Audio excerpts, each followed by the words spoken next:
Boa tarde a todos os espectadores e espectadoras que acompanham o programa da Rede Brasileira de Educação e Direitos Humanos, da qual faço parte, e que hoje vai entrevistar a nossa querida colega Fernanda Brandão Lapa, né? Fernanda é mestre em Direito pela Universidade Federal de Santa Catarina, doutora em Psicologia da Educação pela PUC São Paulo e professora titular de Direitos Humanos da Universidade da região de Joinville, que é a famosa Univille. E também Fernanda é fundadora e diretora do Instituto de Desenvolvimento e Direitos Humanos, o IDDH de Joinville, e coordena a Clínica de Direitos Humanos da Univille. E ela esteve, entre 2018 e 2019, no Canadá, como professora visitante da Universidade de Quebec, a Montreal. E a Fernanda tem desenvolvido vários projetos de pesquisa, entre eles eu vou destacar relacionado à articulação em rede das clínicas de direitos humanos e a conexão escola-mundo, espaços inovadores para a formação cidadã, né, que está em andamento. E ela tem publicado em várias áreas, cujos temas são advocacy na ONU, os desafios da educação e direitos humanos no Brasil e clínicas de direitos humanos. Então, Fernanda, seja muito bem-vinda ao nosso programa de hoje. E eu gostaria, então, de iniciar a nossa conversa perguntando a você, né, que está na direção do Instituto de Desenvolvimento e Direitos Humanos de Joinville, que é uma ONG que tem status consultivo junto à ONU, e também uma ONG que é membro do grupo de trabalho de ONGs para a educação e direitos humanos da ONU. E esta ONG tem por objetivos a educação para a cidadania e a educação para o desenvolvimento humano. Então, eu diria, você pode contar como foi a sua trajetória na área de educação e direitos humanos no Instituto de Desenvolvimento e Direitos Humanos aí de Joinville? Tá ótimo. Primeiramente, queria cumprimentar você, em especial, professora Nair Bicalho. É uma alegria poder estar aqui e participar desses diálogos que estão acontecendo, né, com a Rede Brasileira de Educação em Direitos Humanos. Queria cumprimentar as pessoas que nos assistem e que nos assistirão, e, com isso, começar um pouco a dialogar sobre a trajetória aí de educação em direitos humanos através das ações com o IDDH, que então é o Instituto de Desenvolvimento e Direitos Humanos. Como você bem disse, eu sou a cofundadora do IDDH e é interessante comentar como que ele surgiu, porque a sua fundação foi em 2004, junto com uma colega, que é a Fátima Silene de Souza, que há muitos anos não mora mais no Brasil, e o nosso intuito foi, após a década das Nações Unidas, né, em matéria, né, de educação em direitos humanos, que foi então de 1995 a 2004, quando acabou a década, nós então pensamos que seria importante, né, para o Brasil ter mais uma, né, entidade da sociedade civil, mas que pudesse acompanhar as políticas, as ações, com foco na educação em direitos humanos, e vendo, claro, o movimento aí, né, da participação ativa do Comitê Nacional de Educação em Direitos Humanos e da rede na criação do Plano Nacional de Educação em Direitos Humanos. Então, foi bem nesse momento que o IDDH surge, então, em 2004, com esse objetivo de promover e impulsionar e implementar o próprio Plano Nacional de Educação em Direitos Humanos, né? Então, eu posso dizer que nessa primeira década de atividades que nós tivemos após, então, 2004, todo o foco foi um pouco construir metodologias, materiais e desenvolver treinamentos e formações sobre direitos humanos para diferentes públicos, assim como prevê o próprio Plano Nacional. Então, nós fomos desenvolvendo tanto para a educação não formal, para a educação formal, para profissionais do sistema de justiça, e assim a gente foi tentando desenvolver metodologias, mas o interessante, o nosso foco, até pela nossa especialidade, foi focar na formação sobre os sistemas internacionais de direitos humanos. Então, desde o começo, nós já tínhamos um pouco esse foco, né, de formar mais profissionais, em geral, defensoras e defensores de direitos humanos, em sociedade civil, né, entidades e movimentos de forma geral, para conhecer mais sobre os mecanismos das Nações Unidas e do Sistema Interamericano de Direitos Humanos. E aí, como você bem disse, a partir de 2016, nós então adquirimos o status consultivo na ONU. Isso fez uma diferença nas nossas ações, porque aí nós começamos a trabalhar bastante com a incidência política, né, o advocacy, então, que a gente acaba falando dentro das Nações Unidas, com muito mais possibilidade de atuação e de voz, por causa do status consultivo, em articulação com outras entidades, por isso esse grupo de trabalho, né, das Nações Unidas de Educação e Direitos Humanos, com o único objetivo de impulsionar que o Estado brasileiro cumprisse e prestasse contas da implementação, então, do seu próprio Plano Nacional de Educação em Direitos Humanos e dos seus compromissos internacionais com foco, né, nessa área de direitos humanos. Então, dentro do Instituto, eu diria que, a partir daí, para finalizar um pouco esta parte, nós hoje temos unido essas duas áreas de atuação, tanto esse campo da formação, quanto do campo do advocacy, e nós temos muito atuado com treinamentos e capacitações sobre os sistemas, né, continuando internacionais, e agora muito online, que nós não tínhamos, né, e desde o ano passado nós temos uma plataforma exclusiva digital do IDDH para fazer formações sobre advocacy internacional, e nós temos atuado no Brasil inteiro, né, em todas as regiões, com formações regionais, formando então mais defensoras e defensores e auxiliando que essas entidades tanto possam adquirir status consultivo nas Nações Unidas, como também possam conhecer esses mecanismos que as Nações Unidas possuem para acompanhar e monitorar direitos humanos no Brasil.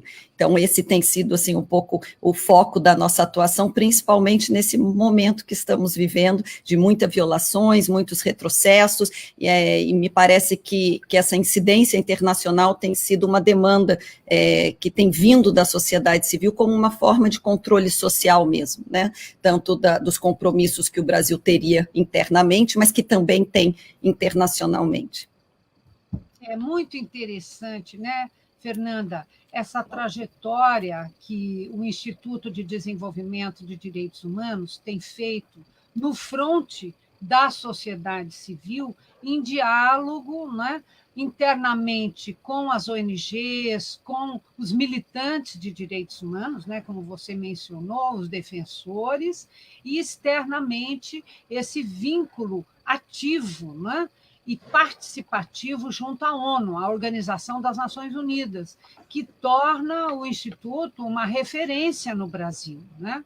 Este é uma das nossas ONGs que tem se destacado junto com Conectas, né?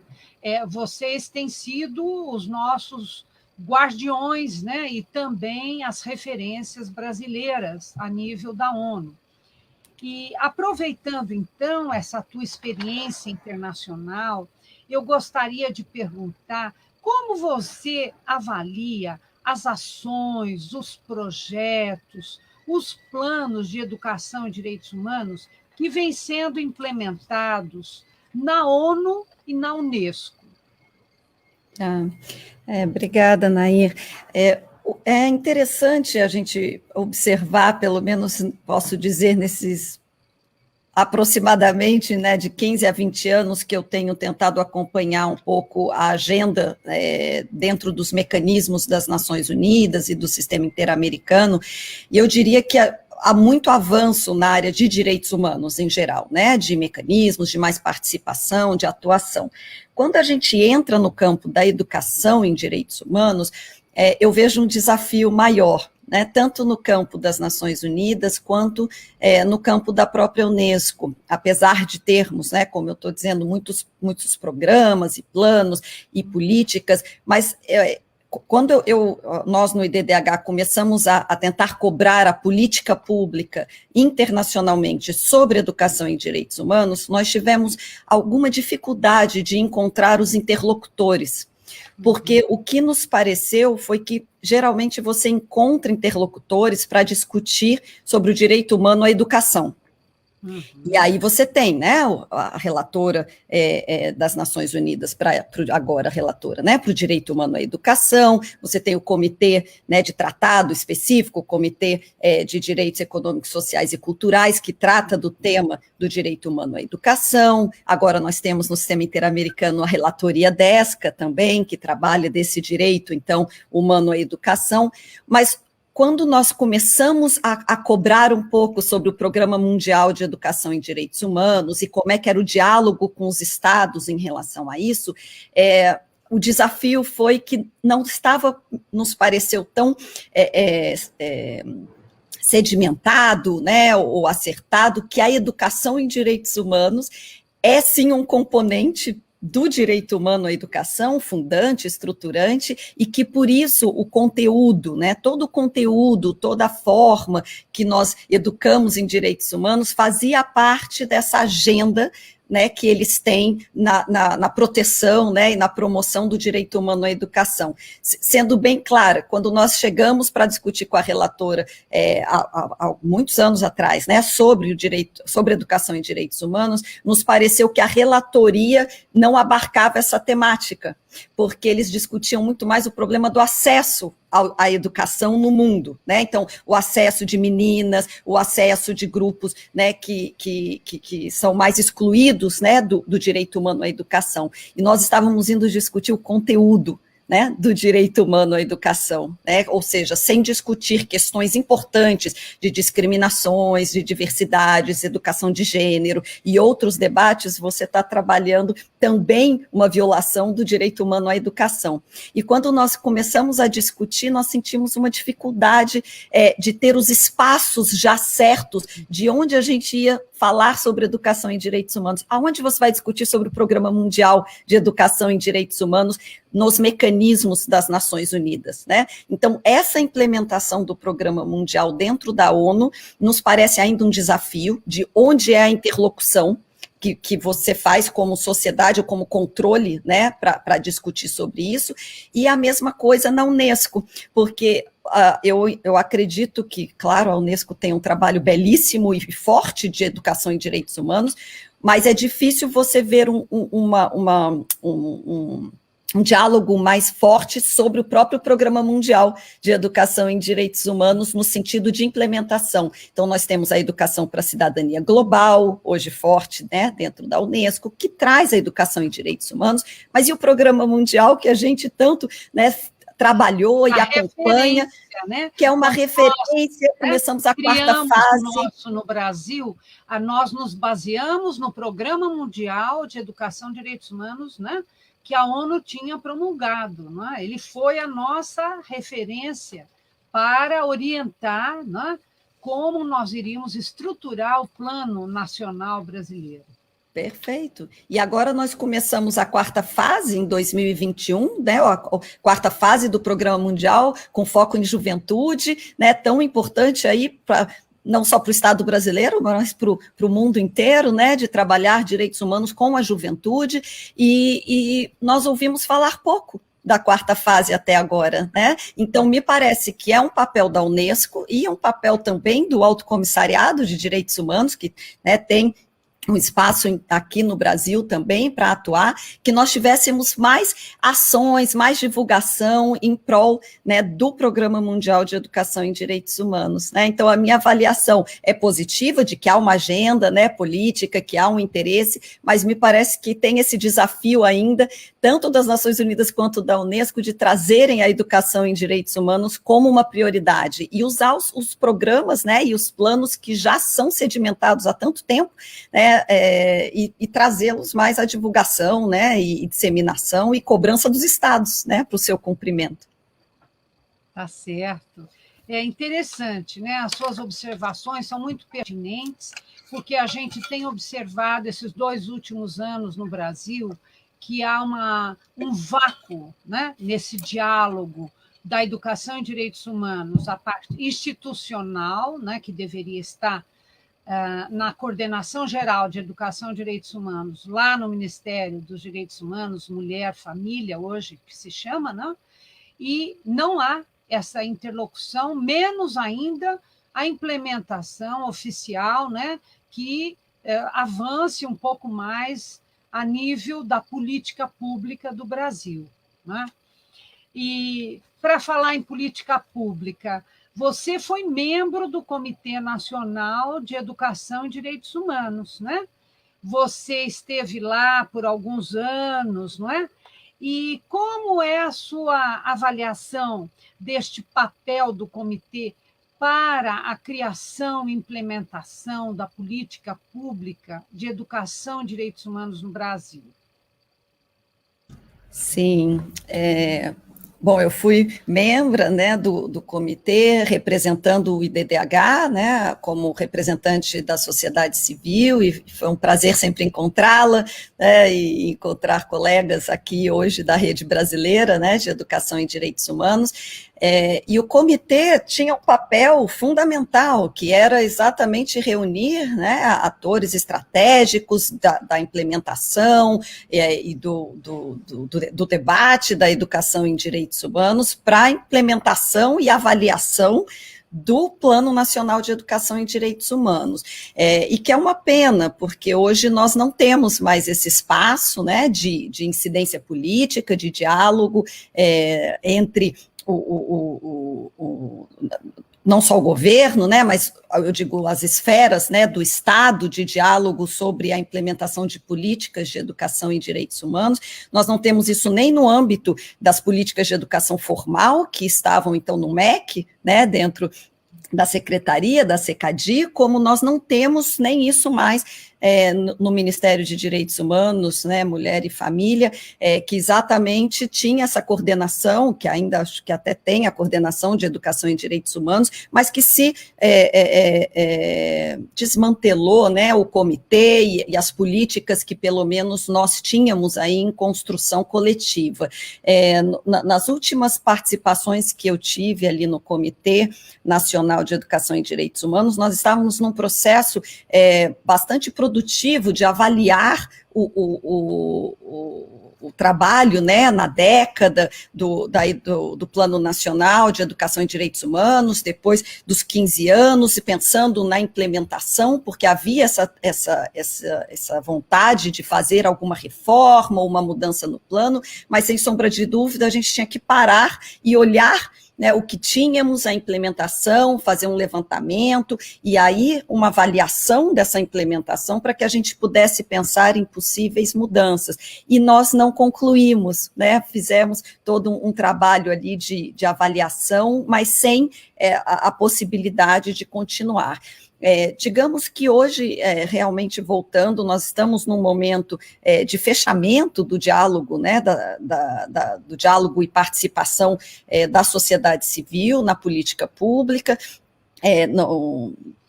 toda a parte, né, que eu imagino que não é só na nossa Constituição, mas em tratados internacionais de direitos humanos e em qualquer Estado democrático, acho que a participação social, né, o controle social feito através da sociedade civil em geral, isso é fundamental, né, para qualquer Estado democrático, e nós estamos num movimento ruim, onde não só na área de educação e direitos humanos, mas diversos diversos conselhos foram extintos, né, e comitês como o nosso, né, de Comitê Nacional de Educação e Direitos Humanos, o que impediu e impede da gente pensar na política pública coletivamente, né, de forma democrática. Então, sem sombra de dúvida, o comitê era um espaço importante. Eu acho que muito do que foi feito da política de educação e direitos humanos foi através, né, e com a participação do Comitê Nacional, e eu espero, né, de que ele volte a ter o seu espaço, né, de diálogo, de construção coletiva. Uhum. Você participou, não é, de toda essa implementação do nosso Plano Nacional de Educação e Direitos Humanos, e como o IDDH ele tem esta frente internacional, você também foi muito participativa, né, no Plano Regional de Educação e Direitos Humanos do Mercosul, não é? Você podia contar um pouco como é que foi esse processo da construção do Plano Regional de Educação e Direitos Humanos? Posso sim. Na verdade, essa ideia de um plano, né, da região, né, em princípio latino-americana de educação e direitos humanos, ela surgiu por entidades da sociedade civil. Acho que é sempre importante reforçar isso, de que a ideia veio da sociedade civil, durante os encontros da reunião de altas autoridades em direitos humanos do Mercosul, né, que nós chamamos de RAD, e dentro da RAD tem uma comissão permanente de educação e cultura, em direitos humanos, e nessas reuniões, né, que ocorriam, então, no âmbito dessa reunião de altas autoridades, começou a surgir, né, esse debate de por que não um plano que o Mercosul, no caso ali, né, o que cabia ao Mercosul, deveria pensar nessa identidade de um sujeito regional de direitos humanos, né, pensando em sujeito de direito, mas o que nós, na região, temos como identidade comum, e que muitas vezes nos passa, e dentro da educação em direitos humanos, isso é muito evidente quando a gente pensa, né, nas fronteiras, quando a gente pensa nos povos indígenas, quando a gente pensa nas migrações, então, quando pensa nas histórias, né, de ditaduras que vivemos, enfim, em alguns desafios de direitos humanos que para nós são comuns e que muitas vezes a gente não se identifica culturalmente como um sujeito de direito regional deste continente, né, latino-americano. Então, esse debate que surgiu dentro dessa comissão fez com que nós, no IDDH, né, acabássemos impulsionando um pouco essa discussão através de uma consulta nacional que nós fizemos aqui no Brasil para várias entidades aí da sociedade civil e educadoras e educadores, para a gente começar a pensar o que seriam, né, temas e grupos, enfim, e focos de educação em direitos humanos que a gente pudesse levar como diretrizes comuns de educação em direitos humanos para a região.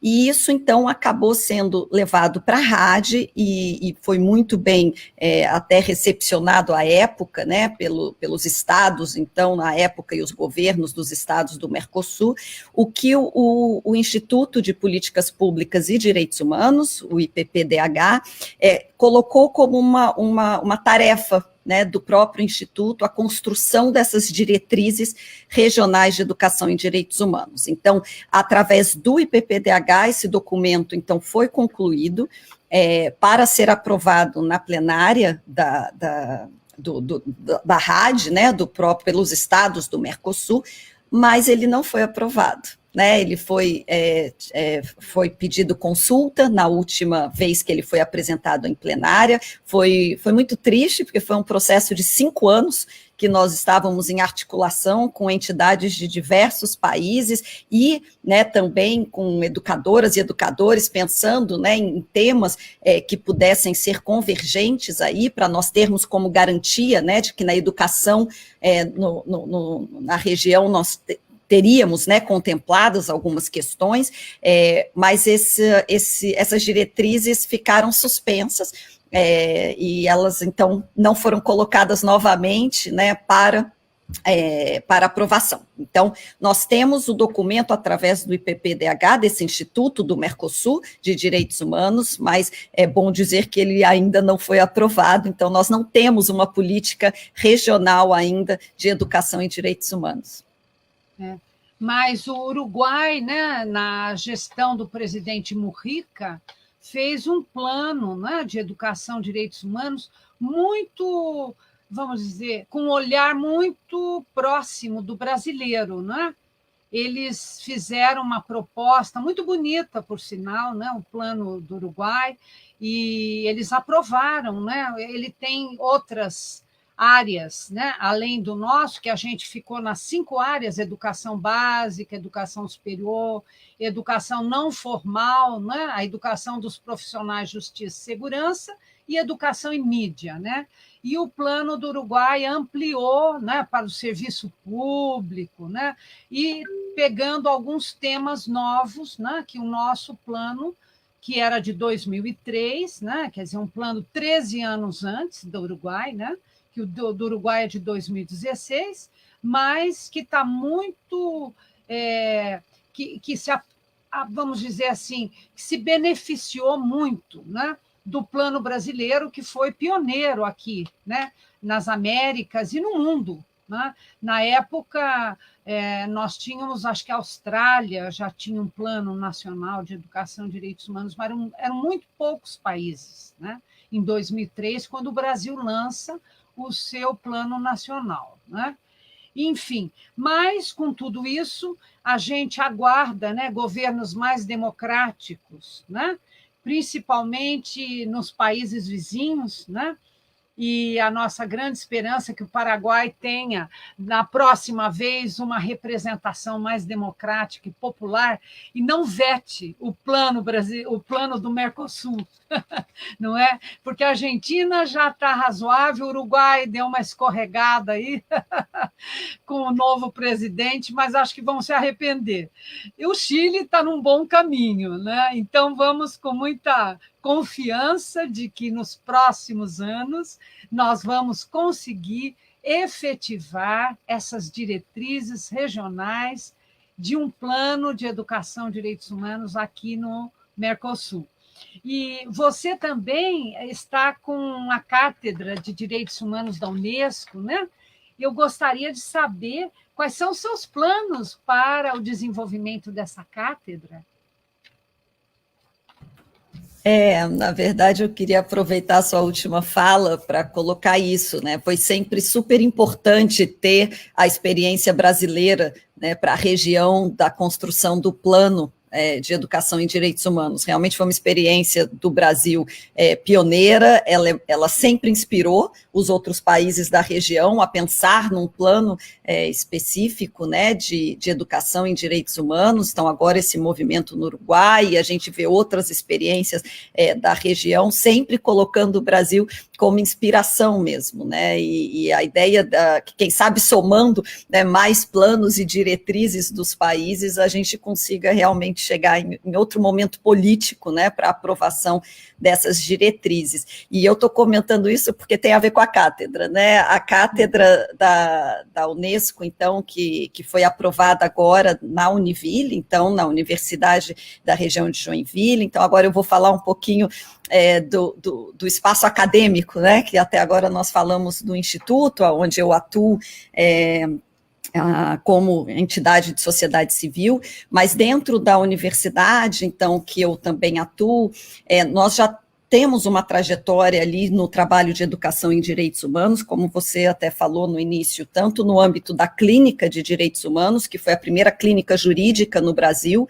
Então, nós fundamos a clínica em 2007, e nesse movimento, né, no mundo já de bastante, assim, já do século passado, né, das clínicas jurídicas e das clínicas de direitos humanos, o Brasil não tinha muito essa trajetória. Então a Univille começou com esse trabalho um pouco mais focado no curso de Direito.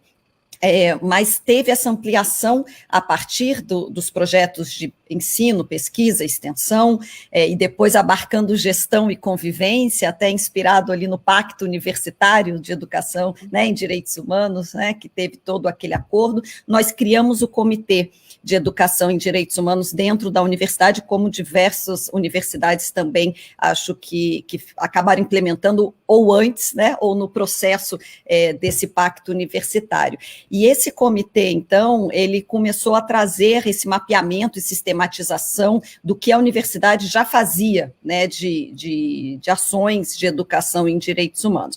Isso tudo, como universidade comunitária, que é a Univille, ela tem muito trabalho comunitário, né, na esfera de direitos humanos, nós fomos fortalecendo, né, o pedido dessa cátedra Unesco, que foi aprovada, então, este ano, e que é a primeira cátedra de educação para a cidadania e direitos humanos no Brasil. Né, nós temos outra cátedra de direitos humanos, né, que fica em Pernambuco, né, os nossos colegas ali da Unicap, e essa é específica, então, de educação para a cidadania e direitos humanos. E o foco nesses primeiros 4 anos da cátedra veio um pouco desse histórico que nós estávamos aí também em parceria com o próprio Instituto, com pesquisas, nessa questão dessas diretrizes regionais de educação e direitos humanos, dessa ampliação para a América Latina do debate de educação em direitos humanos, né, da própria rede latino-americana de educação em direitos humanos, o qual a Univille também faz parte, né? Então, o que a cátedra propõe, né, como cátedra, sim, fortalecer um grupo, né, uma rede universitária para debater políticas regionais, né, de educação em direitos humanos, como uma forma da gente retomar esse debate das diretrizes no âmbito aí das universidades, de educadoras e educadores em direitos humanos, com foco na educação superior, né? Então, pegando um pouco a justificativa, só para fechar um pouco a explicação, foi a 4ª fase do Programa Mundial de Educação em Direitos Humanos, que tem o foco na juventude. É importante dizer que jovem para as Nações Unidas, eles são um pouco mais velhos, né? São de 18 a 35 anos, então pega, na verdade, o nosso mundo universitário, né?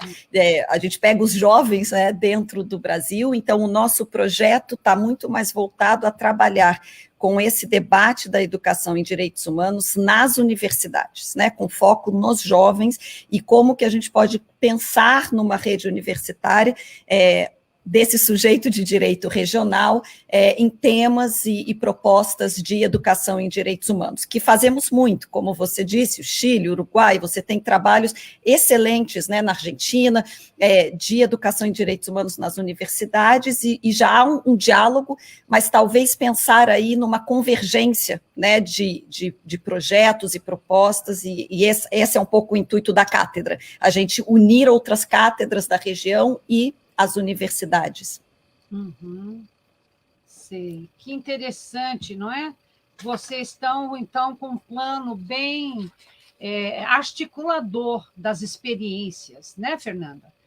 Uma maneira de um diálogo, porque aqui no Brasil nós também estamos avançando nas universidades com política de direitos humanos, né? A UNB é pioneira, né? Nós tivemos...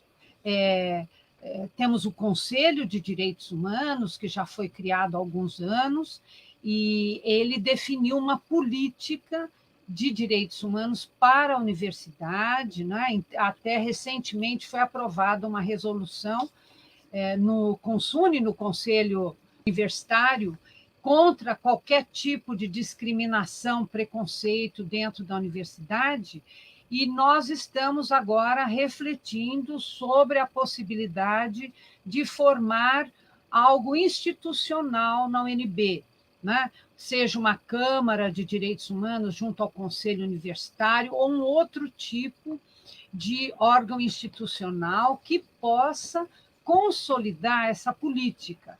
A Unicamp criou a Diretoria de Direitos Humanos o ano passado, né? E a a Universidade Federal de Minas Gerais criou um programa que se chama Universidade de Direitos Humanos. É uma área institucional dentro da Pró-Reitoria de Extensão, né?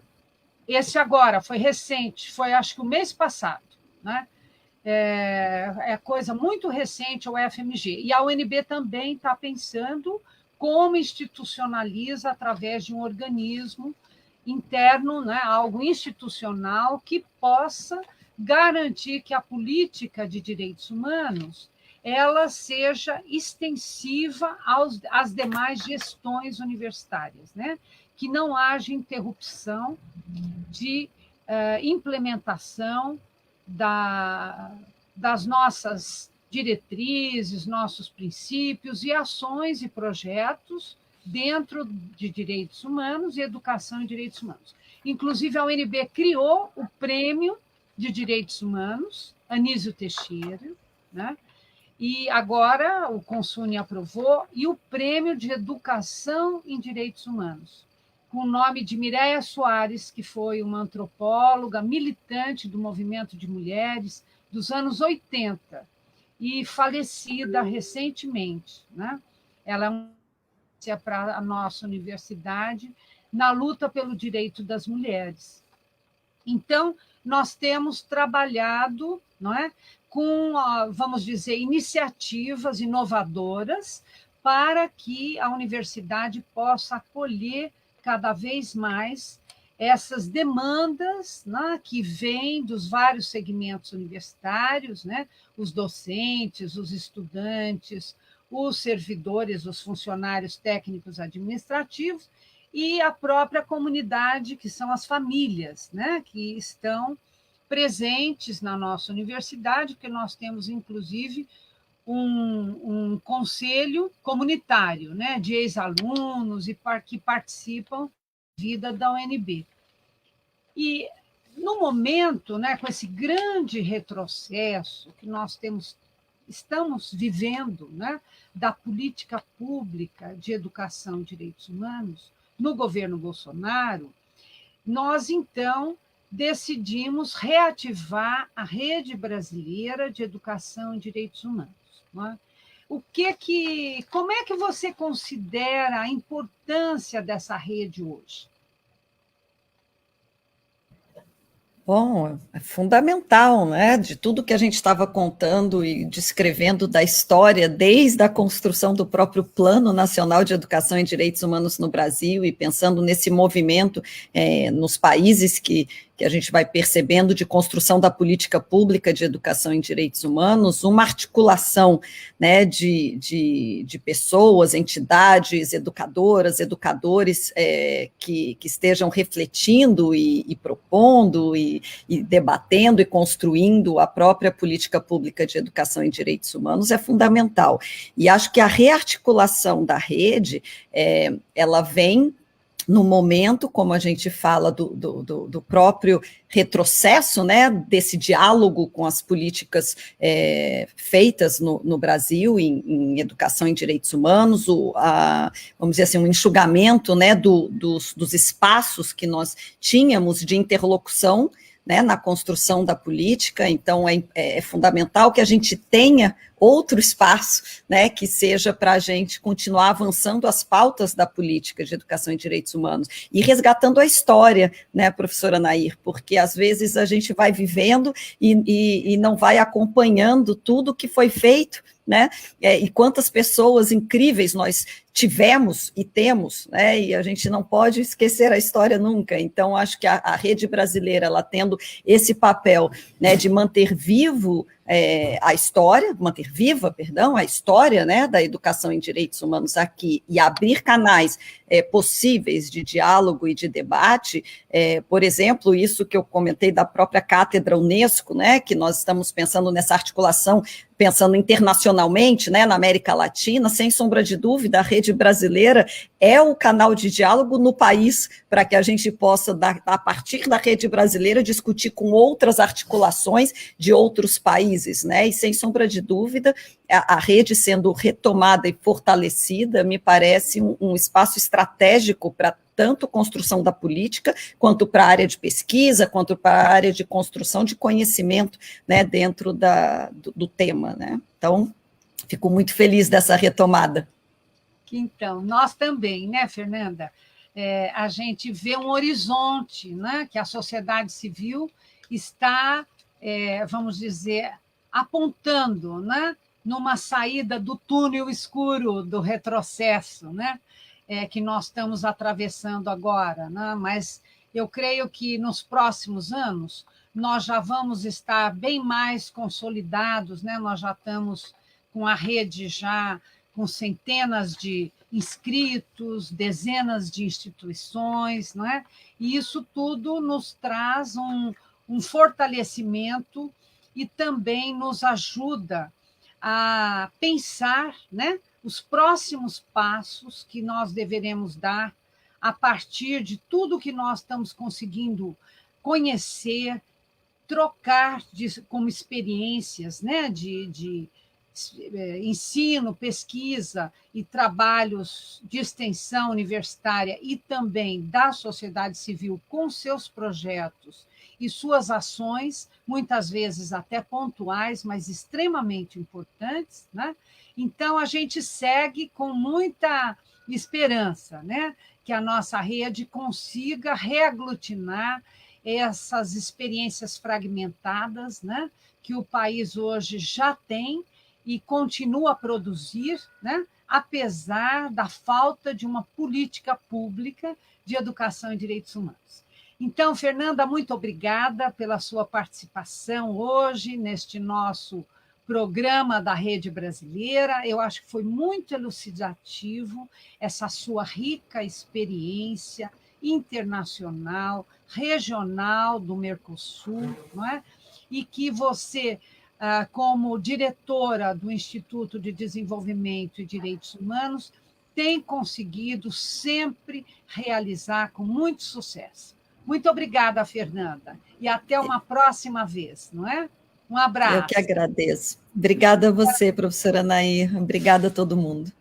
Agradeço a todos que nos acompanharam, né? Uma boa tarde a todos e até a próxima conversa na semana próxima. Obrigada.